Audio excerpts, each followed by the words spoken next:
Oui, je me demandais en fait quelle est la différence entre avoir vu cet espace, enfin comprendre que c'est que ce qu'on est c'est hors du temps et de l'espace, nous on est indescriptible, tout englobant, tout ça, et la réalisation du pouvoir. Euh, oui, il y a beaucoup de témoignages enfin, de gens que j'écoute qui prétendent avoir réalisé le soi ou quoi, et puis beaucoup parlent souvent de quelque chose de très fulgurant qui est arrivé, d'un basculement très tranchant où d'un coup ça a changé de cap, quoi, et puis je me demande en fait enfin, j'ai toujours l'impression qu'il y a quelque chose à attendre, et en même temps je sais que c'est au cœur de cet ordinaire, et est-ce que enfin, il y a juste à mourir infiniment jusqu'à que peut-être qu'un jour ça shift ou Mais, enfin, quand tu dis il y a juste à mourir, comment fais-tu pour mourir à toi-même? bah, laisser faire la vie dans tout son mouvement, quoi, sans enfin, puis lâcher le mental et Com- comment ça devrait être et toutes les défenses et Comment tu fais pour lâcher le mental?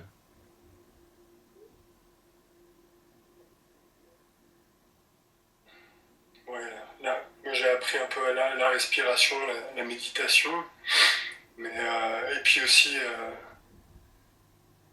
bah, de regarder qui voit tout ce mouvement, quoi. Ah, alors ça c'est très différent. Tu proposes deux choses différentes là. Regarder la méditation, bon, simplement être avec,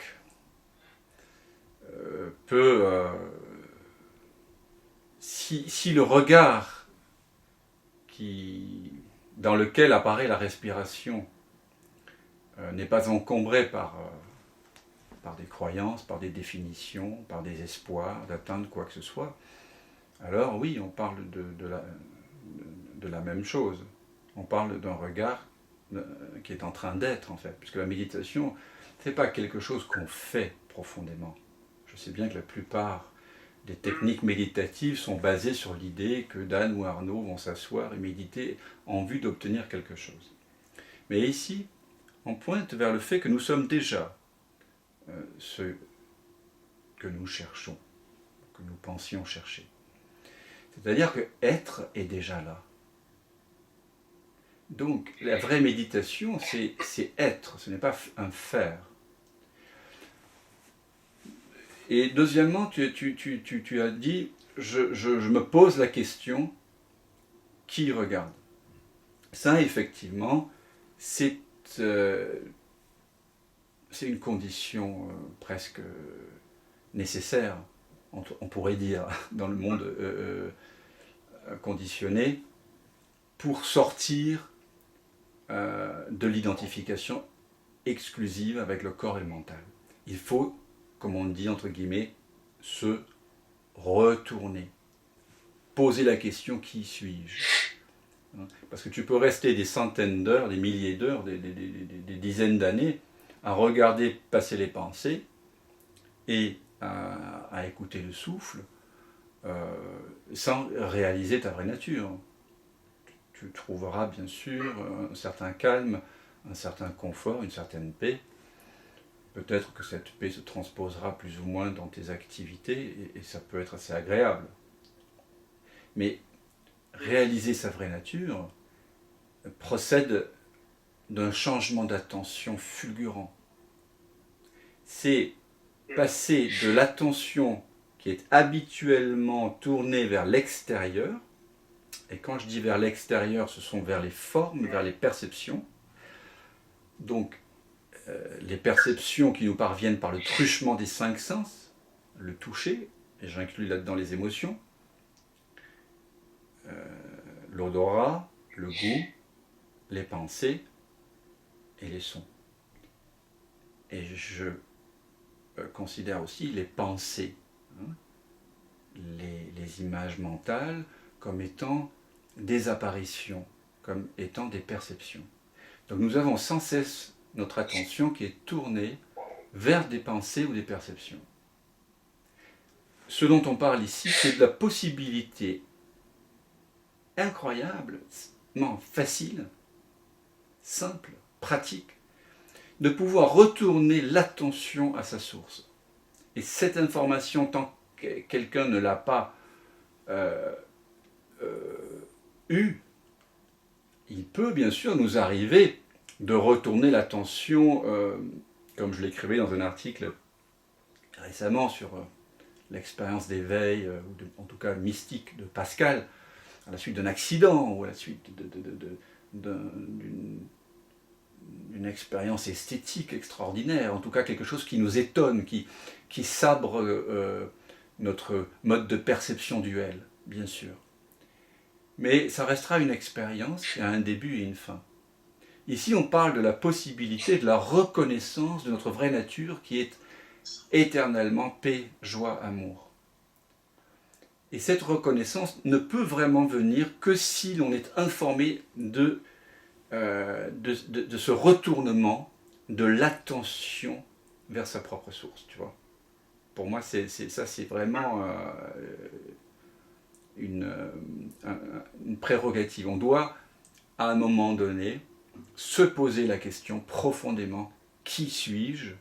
Qui perçoit? Voilà. Qui écoute? Qui perçoit? Qui ressent? On doit se remettre en question l'idée que je suis quelqu'un de séparé. Tant que on croit être une conscience séparée des 7,8 milliards d'autres consciences dans le monde, tant que l'on croit être exclusivement un corps mental ou une âme individuelle, séparé de l'environnement, séparé de l'oxygène, des atomes, des sensations, séparé, eh bien rien ne peut être clarifié. Donc il faut découvrir, c'est-à-dire cesser de découvrir qui est je. Ça, c'est... Et la plupart des gens méditent en se prenant pour un jeu. Même si au cours de la méditation, ce jeu disparaît, bien sûr, parce qu'il disparaît d'ailleurs toute la journée, dès que l'espace entre deux pensées est déjà votre vraie nature. Et même quand la pensée est là, votre vraie nature est là, donc elle est tout le temps là. Donc il arrive parfois que dans des techniques méditatives, l'impression et la croyance en un moi disparaissent. Mais quand les gens vivent cette expérience-là, qui est généralement suivie d'extase parce qu'il y a une réorchestration énergétique dans le corps, et qu'ils n'ont pas l'information du retournement, alors quand ils vont voir leur enseignant qui leur enseigne une technique de méditation basée sur l'idée que vous êtes quelqu'un, il va vous dire continue à méditer mon gars, continue, et puis peut-être que ça réapparaîtra dans quelques décennies, ou alors, qu'est-ce qu'on m'avait dit, dans une quinzaine d'années, j'avais fait une retraite de méditation Goenka, comment ça s'appelle déjà? Vipassana, merci Estelle. Donc je parlais de la possibilité de la réalisation déjà, parce que ça me travaillait de notre vraie nature, et la réponse de l'enseignant c'était simplement, quand tu auras éliminé tous les kalapas, c'est-à-dire toutes les résistances dans le corps, eh bien la réalisation sera là. Donc ça c'est une voie progressive, alors ça peut prendre des éons, Là, on parle de la possibilité de ramener notre attention à la source simplement, directement et de façon extrêmement pratique pour découvrir à la source si dans votre expérience directe, il y a vraiment quelqu'un en ce moment. Et ça, nous pouvons le faire. Alors, c'est la première fois, Arnaud, que tu participes D'accord. Est-ce que tu as déjà participé à ce qu'on appelle un satsang? Plus ou moins, j'ai vu des enseignants, je ne sais pas si on dit que c'est des enseignants, mais Pierre et Gérald ou Ah, d'accord. Donc, Juliane, d'accord. Donc, ce ou sont... Satsang en Suisse. Oui, mais qu'importe les noms qu'on donne, mais ce sont des gens effectivement qui pointent vers la même chose que ce vers quoi on pointe ici. C'est juste ça que je voulais savoir.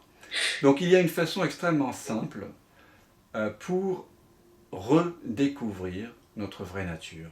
D'accord ?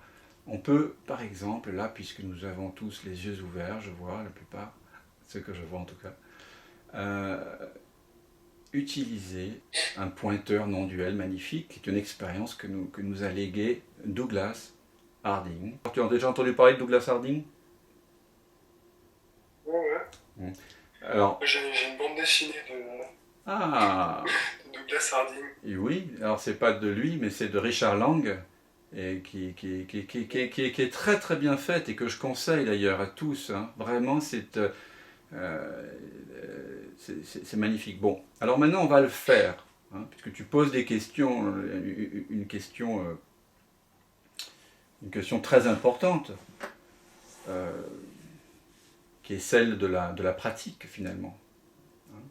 Alors on pourrait dire que sur un plan absolu, bien sûr, que ce que nous sommes n'a pas besoin de pratique pour être. Il est bien évident que ce que nous sommes, nous le sommes de toute éternité.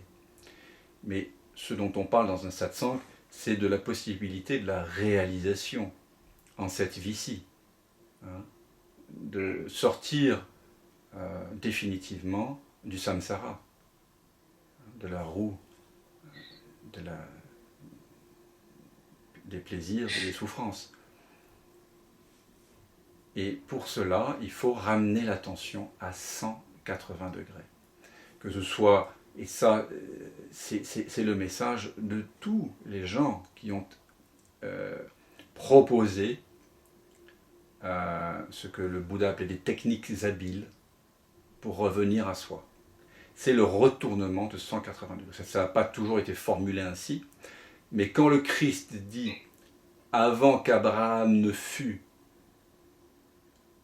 je suis », c'est l'invitation de revenir en tant qu'être humain à ce je suis qui lui est atemporel, hors du temps. Et on retrouve cette invitation dans toutes les grandes traditions spirituelles. Il se trouve que Douglas Harding, au cours du XXe siècle, qui était architecte, philosophe, explorateur, un génie, parce qu'il a vraiment inventé quelque chose, a essayé de rendre ça très, très simple, très concret pour nous. Et il a réalisé ce que Napoléon disait quand il disait un croquis vaut mieux qu'un long discours. Il a réalisé quelque chose de très, très, très simple par un geste. Donc je vous propose de faire cette pratique. Est-ce que quelqu'un a envie de le partager ? Parce que je sais que parmi vous, il y a certains qui ont fait des stages avec moi, d'autres peut-être avec mon ami José, et qui connaissent par exemple Anne-Elisabeth, par exemple Agnès, qui est à l'envers certes, mais bon, un certain nombre, Estelle. Est-ce que quelqu'un aurait envie de partager cet exercice au lieu que ce soit moi qui le fasse, moi j'aimerais bien me reposer un peu. Ici, donc, si c'est la première fois que tu viens, Arnaud, moi j'aime bien faire des expériences simples, très directes, afin que nous comparions finalement ce que nous voyons avec ce que nous croyons. Huang Po disait, qui est un maître Chan du 9e siècle, il disait « Le sage s'appuie sur ce qu'il voit, pas sur ce qu'il croit. L'ignorant s'appuie sur ce qu'il croit et pas sur ce qu'il voit. Voyez les choses telles qu'elles sont, hein, et ne vous préoccupez pas des autres. » C'est toute la difficulté finalement, c'est de voir. Parce que notre regard est embué de croyances. Parce que l'idée, si vous voulez, c'est que je vous invite à faire des petites pratiques. Alors une pratique ici, je rappelle ça, que ce soit bien clair, ce n'est pas une pratique pour devenir quelqu'un de meilleur, c'est pas une pratique qui requiert du temps. Hein. C'est une pratique non duelle, une clé non duelle ou une technique habile, comme dirait le Bouddha. C'est toujours une invitation à réaliser que vous êtes déjà ce que vous cherchez. Néanmoins, voilà, il faut prendre un peu de temps quand même, parce qu'on est aussi humain, pour réaliser le non-temps en nous. Donc toutes ces pratiques, hein, c'est des pratiques qui révèlent ce qui est déjà là. Alors puisqu'Estelle a la gentillesse de nous le faire, c'est elle qui va nous conduire vers notre vraie nature. Donc on va servir du doigt, l'index. Donc on va pointer quelque chose face à nous. Et donc regardez ce que pointe le doigt. Si c'est opaque, si ça a une couleur, une forme, est-ce que c'est limité. Et puis vous descendez le doigt un peu plus bas, au niveau des pieds par exemple. Est-ce que ça a une forme? Est-ce que c'est opaque? Ou est-ce que ça a une couleur? Tu peux même affirmer. Est-ce que ça a une limite? Tu peux affirmer que ok, donc c'est... Ok. Je pense qu'on est tous d'accord pour dire que c'est opaque. Ouais. On ne voit pas à travers le pied. Enfin, moi non, peut-être que Marie ou que Claude, mais moi je ne vois pas à travers mon pied. Tu peux être affirmative. Moi non plus. Toi non plus? Bon, alors. Donc on peut continuer à monter au niveau des jambes. Et ici, en tout cas, de ce que je vois, c'est une couleur, une forme. Donc c'est opaque aussi. Ouais. C'est limité. C'est limité dans l'espace, hein. Mais est-ce que c'est limité dans le temps aussi? Parce que tu n'as pas parlé de ça. A priori, oui. Je suppose qu'à ma mort, il n'y aura plus la cuisse. Voilà. Ça a une durée de vie limitée, oui. Donc après, on monte, je sais pas, au niveau du ventre. Donc pareil, il y a une couleur, c'est opaque, c'est délimité. On peut même faire le tour, hein, on peut mesurer la taille du ventre ou de la taille. Donc c'est une durée dans le temps. On peut monter jusqu'en haut de la poitrine. Voilà. En gardant quand même le doigt à 20-30 cm, hein, pas trop proche. Et donc là aussi, ça a une forme. C'est opaque, c'est une couleur. C'est délimité. Dans l'espace et dans le temps. Oui. Et puis, on pointe le doigt maintenant, toujours à 20 cm, au niveau du visage. Alors, donc là où voilà. censé... Vas-y. On va plutôt pointer vers ceux qui regardent, hein, vers ceux qui perçoivent. Vers là où habituellement... Là où il est censé y avoir un visage, voilà. Moi je vois pas de nez. Ah, c'est un pied de nez à pas mal de croyances, ça. Donc, qu'est-ce qu'on voit par là? Donc, par là, on voit... en tout cas, on peut dire que c'est pas opaque. Ça semble transparent. Oui. Il n'y a pas de couleur. Non. Pas de mon côté, en tout cas. Pas de limite. Non. J'arrive pas à en voir. C'est incroyable, ça. Est-ce que c'est limité dans le temps? Difficile de dire. Oui, il n'y a rien qui nous dit ça, en tout cas. Et c'est conscient. Oui. Oui, hein, cet espace, il est conscient de lui-même en tant qu'espace.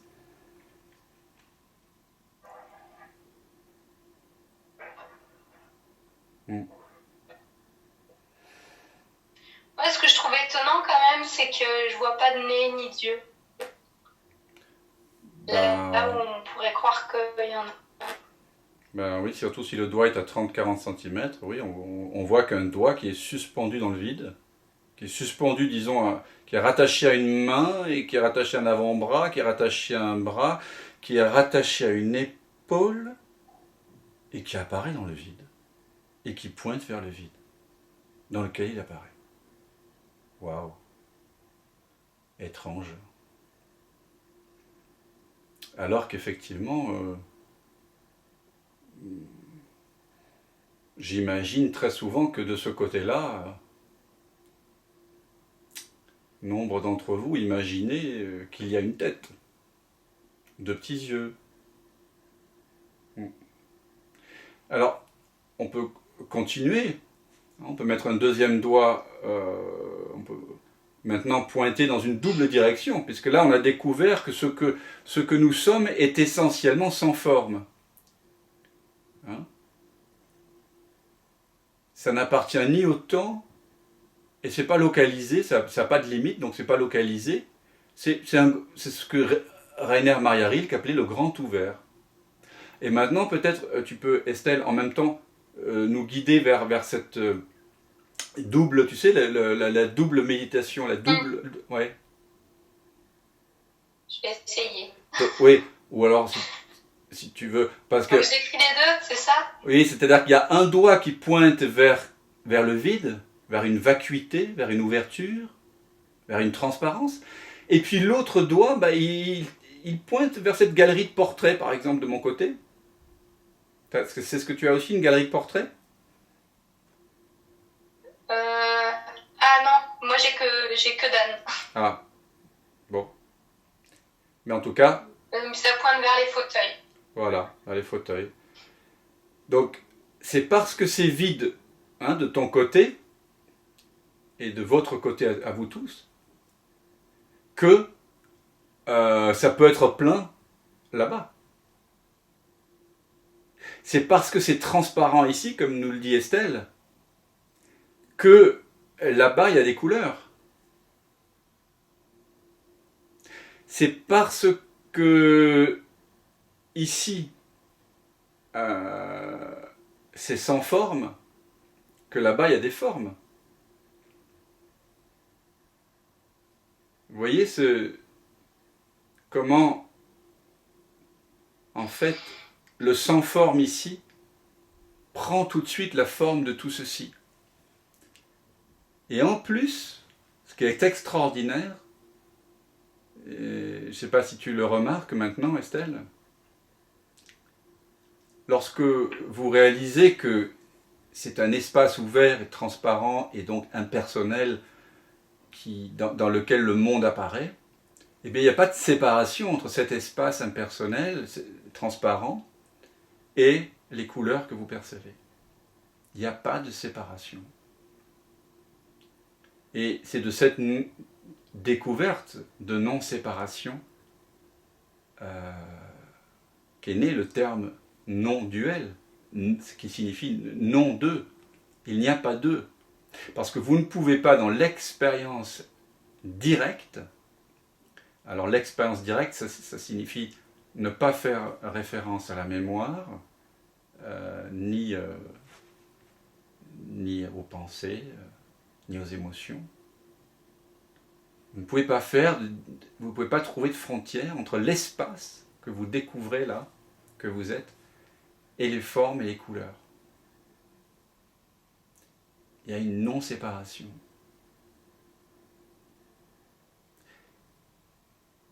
Et l'invitation, c'est de reconnaître donc le Père. Le Christ disait, donc je vous le rappelle tout à l'heure, il disait le commandement le plus important, parce que pourquoi on lui posait cette question? Parce que j'ai découvert, je ne suis pas de tradition juive, d'ailleurs je n'ai appartenu réellement à aucune tradition,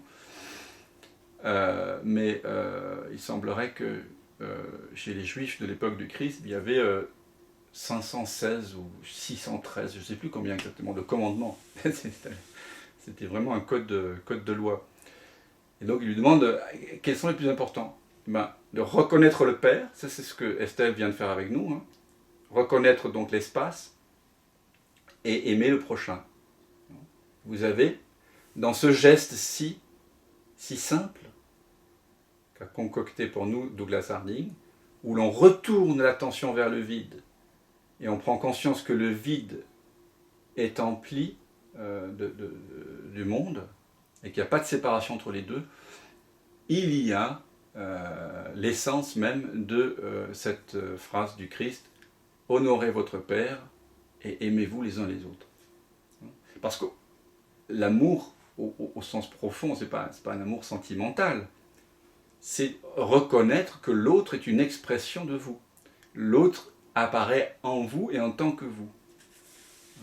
Et donc, mais pour que cette reconnaissance soit là, il faut que vous soyez désidentifié de l'idée d'être une personne. Et c'est ce que ce retournement à 180 degrés permet. Il permet de réaliser qu'en cet instant, il n'y a personne qui perçoit. Il y a perception, on pourrait dire, et encore, puisqu'au fond, sur un plan absolu, mais alors là, on entre vraiment dans l'absolu, et là on ne peut plus rien dire, bien sûr, il n'y a pas de séparation entre le vide et le plein. Ça rejoint aussi ce qu'un texte bouddhique traditionnel énonce, un très beau texte, très court, le Sutra du cœur.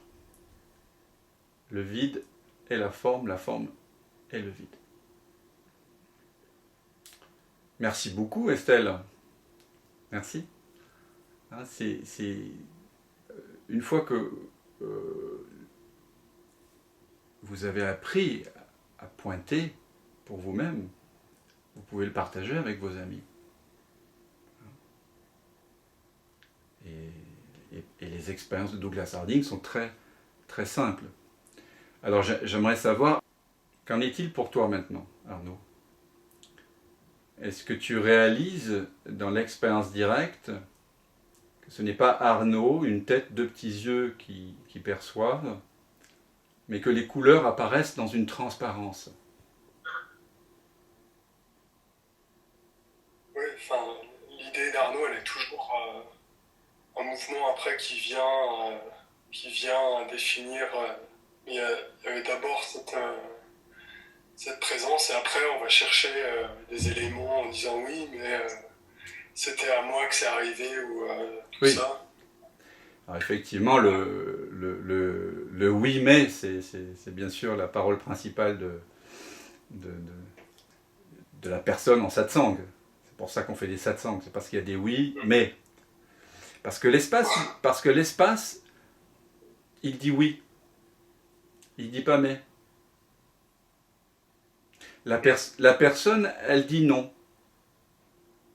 Ou à la rigueur, elle dit oui, mais. Tu pourras remarquer que la personne ne dit jamais oui. Jamais.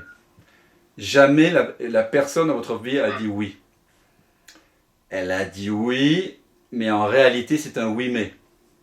Parce que la personne, elle est limitée. Ouais, c'est pas un véritable oui. Total, parce que ça serait sa disparition. Voilà. Mais est-ce que tu vois que, bon, il y a des mais, il y a des postulats, il y a des réflexions, il y a des analyses, il y a des comparaisons, il y a tout ça.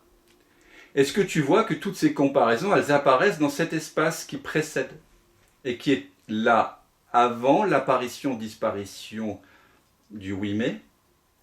L'espace est là pendant et il est là après.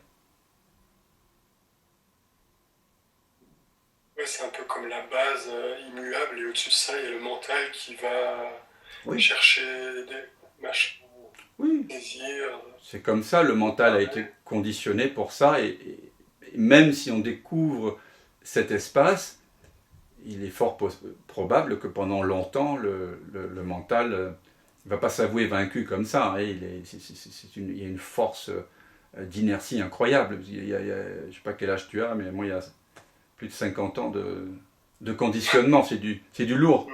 Donc, c'est normal. Le mental, il fait attention à l'extérieur. Et pour découvrir ta vraie nature, tu dois retourner le mental vers sa source. Tu dois ramener l'attention à sa source. Donc tout à l'heure, tu m'as posé la question, quelle est la différence entre avoir vécu l'expérience une fois et finalement la vivre tout le temps? C'est un peu ça ce que tu posais comme question, non?